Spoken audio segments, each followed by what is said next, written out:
Le chapitre L'Europe des Lumières, de nouvelles idées à diffuser constitue le deuxième chapitre d'histoire de la classe de quatrième. Au XVIIIe siècle, la science fait d'importants progrès dans tous les domaines. Toutes ces découvertes permettent aux hommes de mieux connaître le monde. Les scientifiques ne sont pas les seuls à jouer un rôle important à ce siècle. Nous retrouvons en effet un grand nombre de penseurs qui vont remettre en cause la société. Il s'agit des philosophes des Lumières. Quelles idées des philosophes des Lumières remettent en cause la société de l'époque et comment parviennent-ils à les diffuser dans l'Europe du XVIIIe siècle? Voltaire, de son vrai nom François-Marie Arouet, est né en 1694 et mort en 1778. Voltaire apprécie le modèle anglais fait de liberté et de justice. À l'inverse, il critique celui français, notamment dans l'affaire Calas. Voltaire dénonce aussi l'esclavage et remet en cause la religion, car il souhaite qu'il y ait plus de tolérance. Enfin, Voltaire critique la société.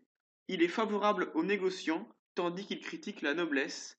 Pour lui, tous les hommes devraient être égaux. Les philosophes des Lumières contestent l'absolutisme et prônent une monarchie parlementaire basée sur le système anglais. Ils veulent notamment que les pouvoirs soient séparés. L'égalité est une idée très importante que l'on retrouve chez de nombreux philosophes des Lumières. Pour eux, cette égalité est un moyen de faire progresser l'humanité et ainsi apporter le bonheur aux hommes. Les philosophes des Lumières remettent en cause la société d'ordre, mais critiquent également le régime politique, l'économie, la justice et la religion.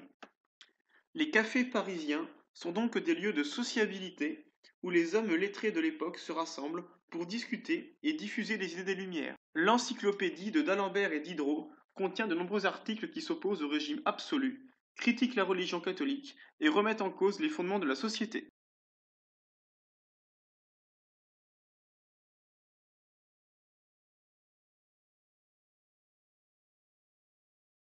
Au XVIIIe siècle, la comédie devient un moyen de diffuser les idées des philosophes et de critiquer le système en place.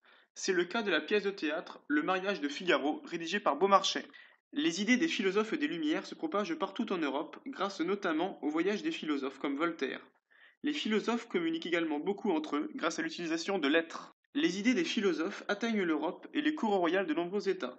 Certains souverains vont suivre les idées des Lumières, comme Frédéric II, qui va notamment accueillir chez lui Voltaire.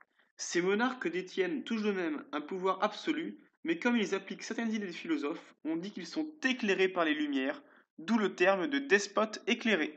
Le siècle des Lumières est le siècle de la remise en cause politique, religieuse et sociale, au profit d'une nouvelle ère qui sera inaugurée par la Révolution française de 1789. Les idées des philosophes des Lumières vont également avoir de l'écho outre-Atlantique, notamment lors de la déclaration d'indépendance des États-Unis.